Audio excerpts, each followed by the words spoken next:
Wanita membawa putranya turun ke rumah Xiao Huo di desa, namun terkejut menemukan Xiao Huo ternyata lebih kaya daripada keluarganya sendiri.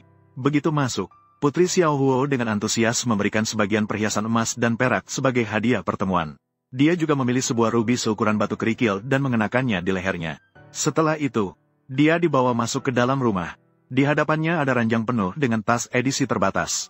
Membuatnya terpesona, namun memikirkan tentang orang yang akan dinikahinya. 3 tahun yang lalu sudah terdengar kabar kebangkrutan. Dia mulai meragukan di dalam hatinya, mengira bahwa semua ini hanyalah mainan untuk putri Xiao Huo. Melihat gadis kecil, dia dengan senyum berkata ingin membawa mereka pergi memetik jamur di gunung. Wanita itu awalnya khawatir ada bahaya di gunung. Namun gadis kecil itu dengan santai berkata, bahwa gunung belakang dan gunung jauh itu adalah milik mereka. Wanita itu mengira ini hanyalah kata-kata polos anak-anak. Maka dia tersenyum dan setuju. Pada saat itu, tunangan wanita akhirnya kembali ke rumah.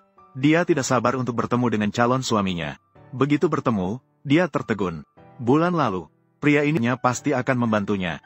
Ini membuat hati wanita itu terasa hangat. Dia merasa dia benar-benar orang yang perhatian. Ayah mertuanya yang berada di samping baru menyadari sekarang. Ibu mertuanya juga ikut berbicara. Katanya agar wanita itu segera melihat hadiah pertemuannya. Sambil berkata, dia mengambil sebuah kotak kecil dari dinding. Membuka orang-orang di dalam lebih besar dari wajah mereka. Takutnya sudah berusia ratusan tahun. Wanita segera ingin mengembalikannya kepada mereka. Ingin agar mereka membawanya untuk membantu biaya rumah. Namun dicegah oleh ibu mertua. Ibu mertua bilang semuanya diambil dari gunung. Tidak bernilai banyak. Bahkan takut menantu perempuan tidak suka. Kemudian mengeluarkan sekumpulan kartu berlian untuk diberikan padanya. Wanita melihat. Bukankah ini kartu berlian yang dikirim dari negara elegan 83 tahun yang lalu? Yang baru saja didapatkan itu. Pria melihat ekspresi terkejutnya. Mengira itu masih kurang. Maka mengeluarkan setumpuk kartu hitam untuk diberikan padanya. Wanita berpikir. Lagi pula keluarga mereka pernah menjadi yang terkaya. Memiliki banyak kartu juga wajar. Kemudian satu keluarga duduk bersama untuk makan. Saat ibu mertua membuka penutupnya, wanita kembali terkejut. Merasa sakit hati mereka menghabiskan banyak untuk menjamu dirinya. Menyiapkan begitu banyak bahan makanan mewah. Pasti menghabiskan banyak uang.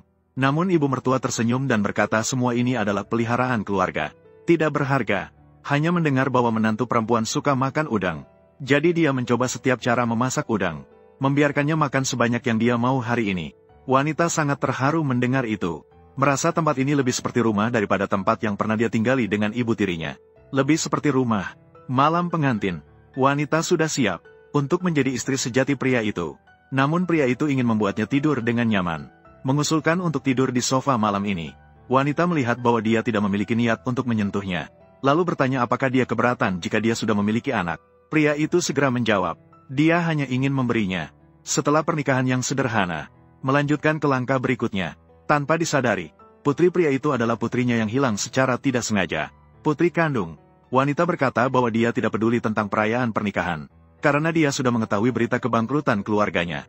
Dia ingin menyimpan uang untuk pernikahan. Untuk biaya sekolah kedua anaknya. Pria itu bertanya siapa yang memberitahunya tentang kebangkrutan keluarganya.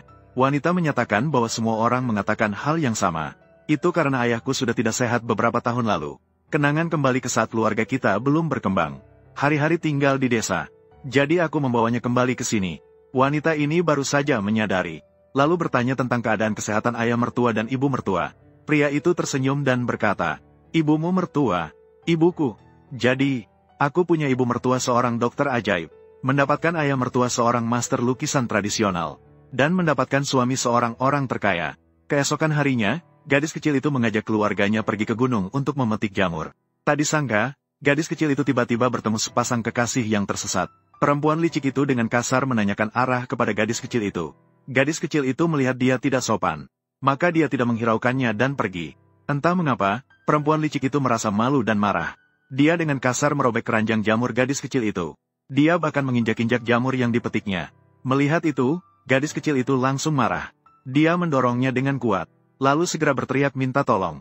Putranya yang mendengar suara itu langsung berlari menghampiri. Dia memukul perempuan licik itu beberapa kali dengan keras.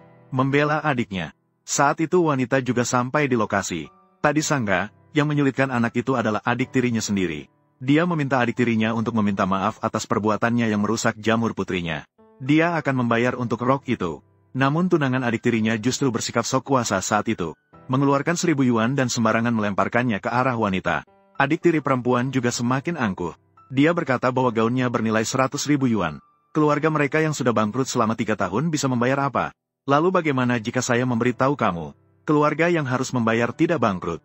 Namun, adik tiri perempuan sama sekali tidak percaya. Hanya karena rumor di luar bahwa mereka tidak hanya bangkrut semalam, tapi juga berhutang dalam jumlah besar. Sementara itu, adik tiri perempuan kini sudah menjadi menantu keluarga kaya Ji. Dia segera menyarankan agar wanita itu membawa mertuanya untuk pergi ke dokter jiwa. Tanpa disadari, keluarga Ji yang disebut oleh adik tiri perempuan hanyalah cabang terkecil di bawah pengusaha kaya suami wanita itu. Saat ini, adik tiri perempuan mulai menyerang titik terlemah dalam hati wanita.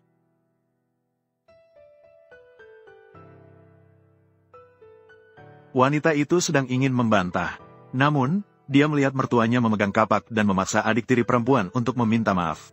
Perempuan licik takut mengalami kerugian. Jadi, dia terpaksa berpura-pura setuju. Dia kemudian berpura-pura menyesal dan meminta maaf kepada dua anak itu. Dia awalnya berpikir bahwa adik tiri perempuan telah menyadari kesalahan. Wanita itu pun menjadi kurang waspada. Siapa sangka, detik berikutnya, adik tiri perempuan bahkan muncul niat membunuh. Cuxia, cepat mati saja.